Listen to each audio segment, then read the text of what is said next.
Student, आज आप लोग फर्स्ट ईयर क्लास में चैप्टर 1 का एनसीईआरटी मैथमेटिक्स सेट स्टडी करेंगे। सेट्स कल हम थोड़ा बहुत इंट्रोडक्शन दिए थे सेट्स के बारे में। आज आप लोग अगेन समझिए उसको और डेफिनेशन भी अगेन समझिए, क्योंकि कल का इंट्रोडक्शन वीडियो था। तो देखिए सेट्स क्या होता है।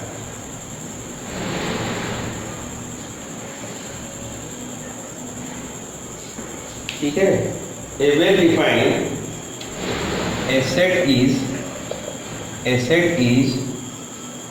well defined, अच्छी तरह से जो परिभाषित हो। A set is well defined and well arranged object is said to be set,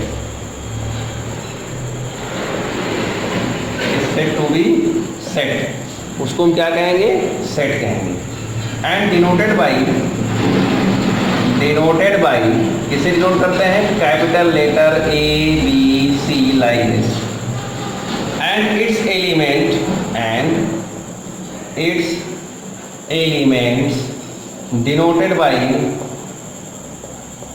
by small letter A B c and etcetera. ठीक है, तो ये है sets. The representation of set by two ways. यहाँ एक आप नोट पॉइंट लिखेंगे, the representation of set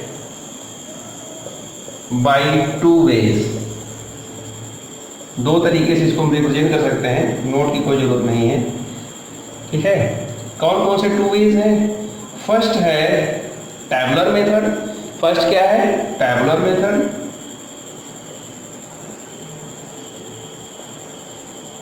सूची विधि इसको कहते हैं। और सेकंड है property method.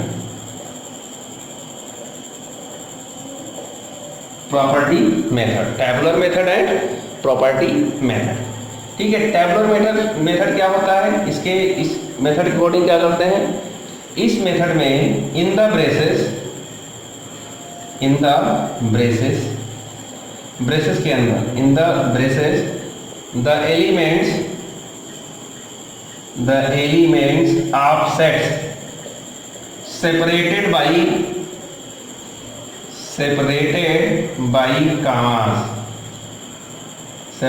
by commas is said to be tabular method। कौन सा मेथड? Tabular method. ये टैबुलर मेथड के अंतर्गत आता है। जैसे एग्जाम्पल के तौर पर आप देखिए, जैसे मान लीजिए हमने लिखा है यहाँ AEIOU, ये आपका टैबुलर मेथड हो गया। मतलब जो एलिमेंट्स हैं वो कामास द्वारा सेपरेट, मतलब अलग अलग हैं और ब्रेसेस के अंदर हैं, तो ये क्या हुए? सेट हुए। ठीक, अब थोड़ा सा आप ये भी समझिए कि प्रॉपर्टी मेथड क्या होता है। इस मेथड के अंतर्गत क्या करते हैं? In this method right the property of elements, in the braces the property of elements. ठीक है, इसमें क्या होता है? एलिमेंट्स की प्रॉपर्टी को लिखा जाता है। कैसे?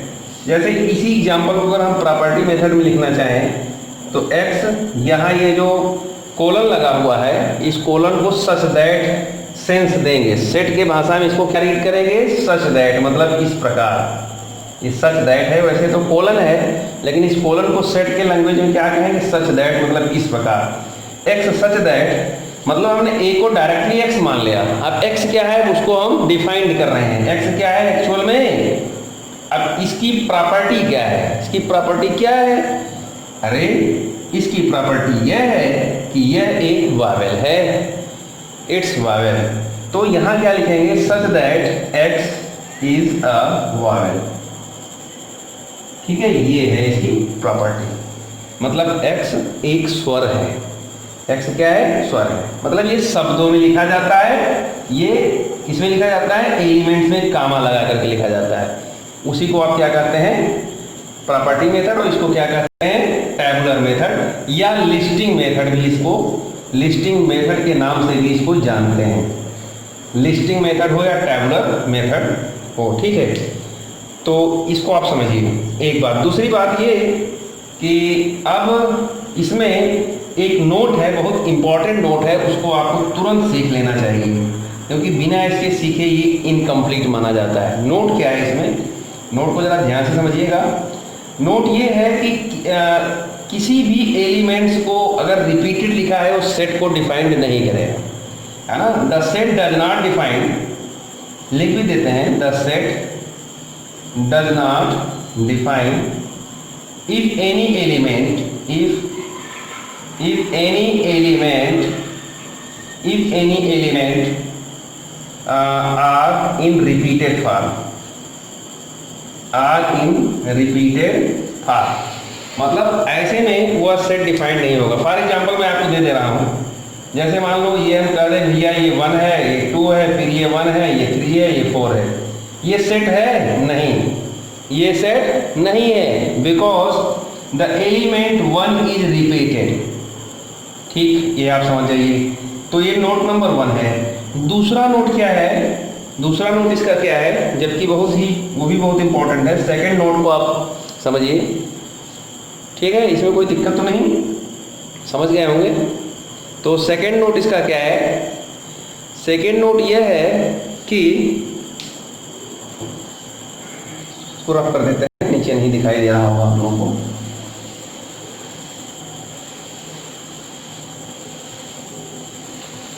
सेकेंड नोट में आप ये समझिए, जैसे पहले फर्स्ट नोट में हमने क्या बताया कि एलिमेंट रिपीट नहीं होगा। सेकेंड नोट में ईच एलिमेंट सेपरेटेड बाय कामास, जितने भी एलिमेंट हों, जैसे हमने लिखा 1 2, यहाँ 3 लिख दिया, यहाँ 4 लिख दिया, ठीक है, और फिर यहाँ लिख दिया 5 6, ठीक। अगर ये कॉन्सिक्वेंट नेचुरल नंबर है लेस देन 7, अगर ये क्रमागत नेचुरल नंबर है लेस देन 7 है, तो आप ये तो कह नहीं सकते कि 34 है। भाई हम कह रहे हैं कि एक क्रमागत है, नेचुरल नंबर है, एक सीक्वेंस में है 1 2 3 4 5 6, और लेस देन क्या है, 7 है, ठीक है। तो ये यहाँ पर इन दोनों के बिटवीन क्या कामा नहीं लगा है, does not apply the comma between 3 and 4, so that it is not represented as set. एक बात। नोट नंबर 3 में आप ध्यान दीजिए, जैसे मान लीजिए कोई सेट बहुत कोई जल्दीबाजी में हो, कुछ स्टूडेंट बहुत जल्दीबाजी में होते हैं, वो कहते हैं कोई सेट है AEIOU, हो गया सर, ये भी सेट नहीं है। ये तीसरी प्रॉपर्टी इसकी है कि इसमें जब तक आप ब्रेसेस नहीं लगाओगे, प्रॉपर वे में जब तक नहीं लिखोगे, वो सेट नहीं रिप्रेजेंट करेगा। एक एग्जांपल मैं और आपको दे रहा हूँ, जैसे हालांकि आपको एक्सरसाइज में भी ये मिलेगा, जैसे मैंने लिख दिया इलाहाबाद।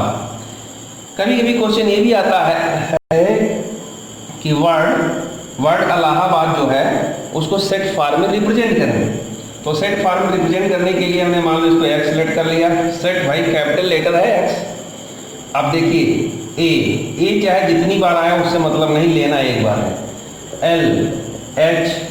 LHB हो गया। अब आप देख सकते हैं हर एक वर्ड लिया गया है, बस रिपीटेड को एक बार लिया गया है, ये सेट है, ये आप ध्यान दीजिए। और हाँ, एक और आपको समझाना चाहेंगे, बिलोंग्स का मतलब, ये आप फिजिक्स में एप्सिलॉन के नाम से जानते हैं, ये एप्सिलॉन है, लेकिन इस मैथ्स के लैंग्वेज में यहाँ इसका मतलब है बिलोंग्स टू।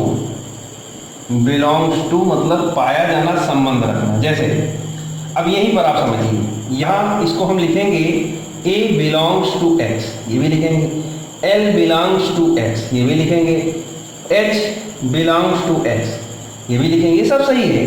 लेकिन अगर हम कह दें कि E बिलोंग्स टू X, ये सही नहीं है, तो इसके लिए हमें नॉट लगाना पड़ेगा। क्या लगाना पड़ेगा? नॉट।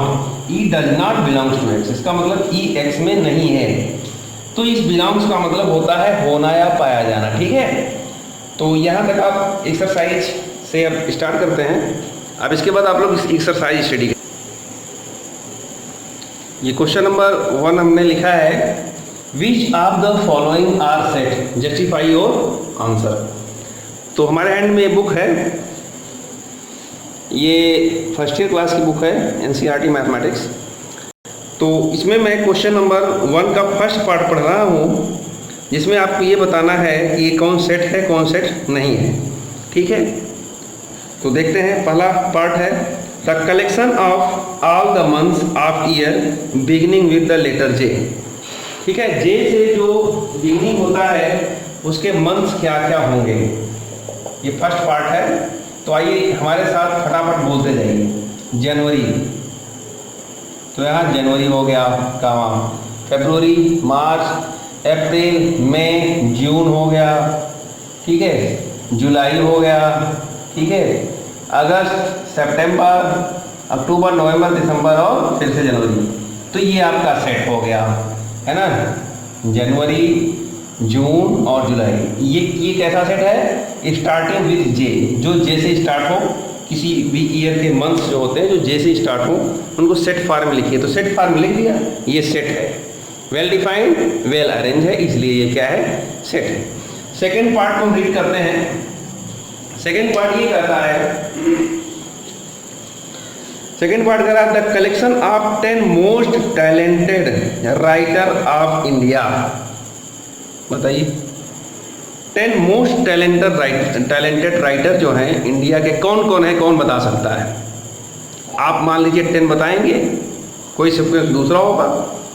हालांकि एक बात और है, नोट में हमने आपको नहीं बताया कि सेट में सीक्वेंस का कोई महत्व नहीं है।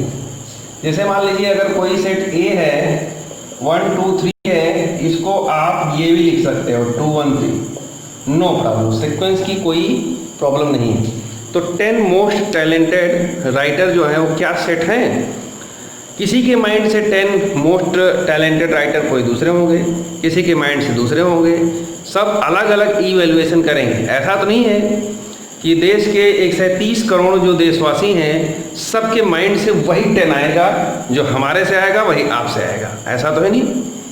तो निश्चित रूप से आप कह सकते हैं कि यहाँ पर ये सेट को वेल डिफाइंड नहीं करता है।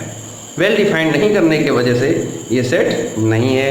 ओके स्टूडेंट, अब हम थर्ड वाला बताने चल रहे हैं, a team of 11 best cricket batsman of the world. अच्छा ठीक, ये कह रहा है कि जो 10 मोस्ट पॉपुलर बैट्समैन हैं वर्ल्ड में वो क्या सेट है।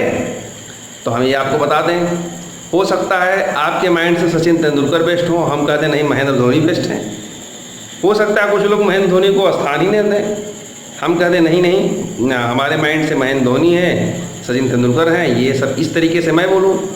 तो सभी का एक माइंड नहीं होगा इस 10 बैट्समैन को सेलेक्ट करने में। तो आप कह सकते हैं ये भी वेल डिफाइंड नहीं है, अतः ये सेट नहीं है।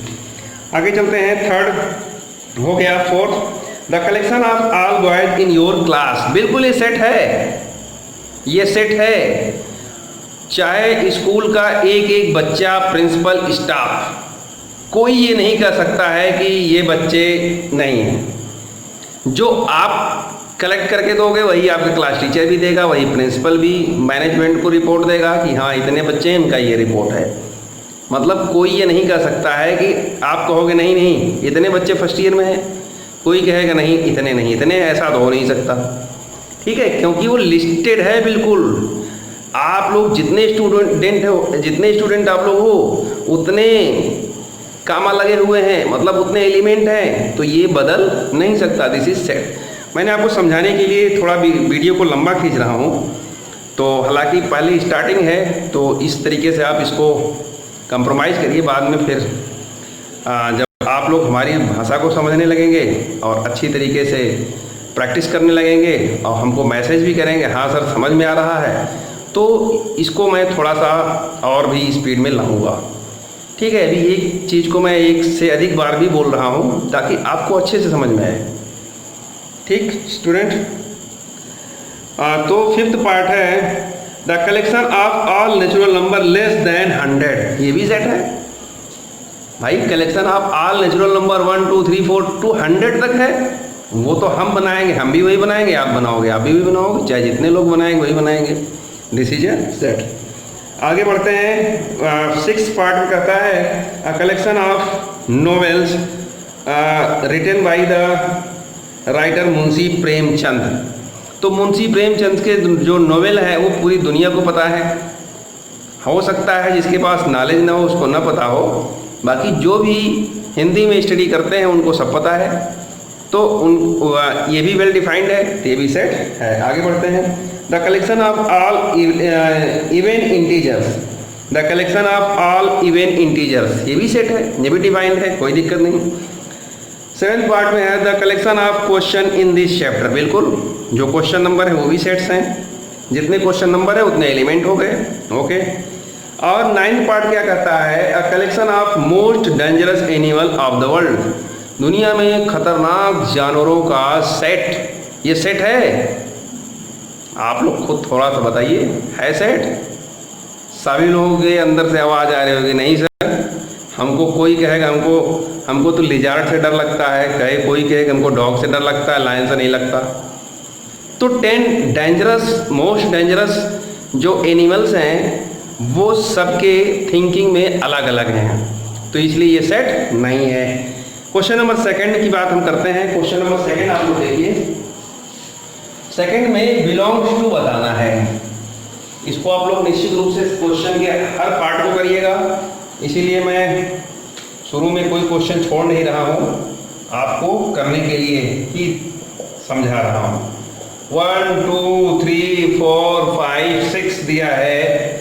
अब कह रहा है कि कुछ ऑप्शन दिए गए, जैसे फर्स्ट 5-A। तो यहाँ आपको बताना है कि ये बिलोंग्स टू में है, यही 2 ऑप्शन भरना है, ये या ये।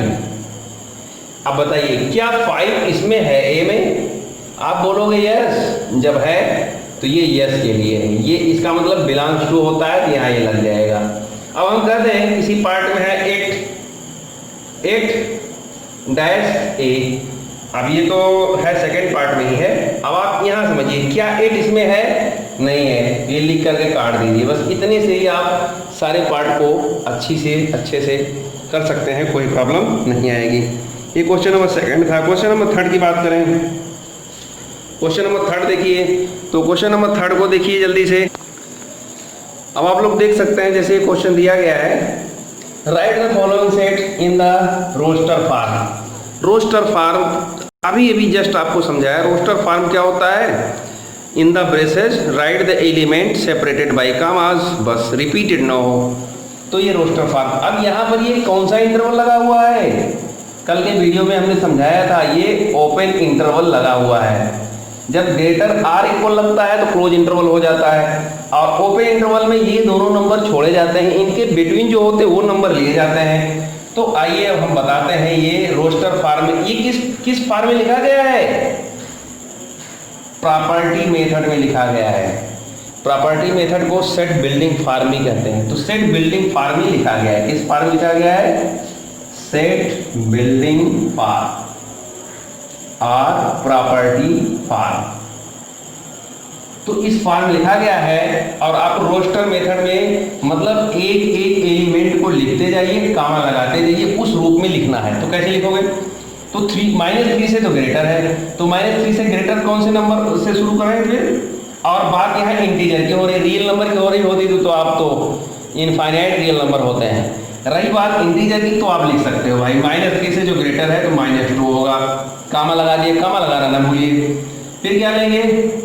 -1 लेंगे, फिर कामा लगाया। फिर इंटीजर की बात आ रही है तो फिर 0 भी लेंगे, फिर कामा लगाया, और 1 2 3 4 5 और 6।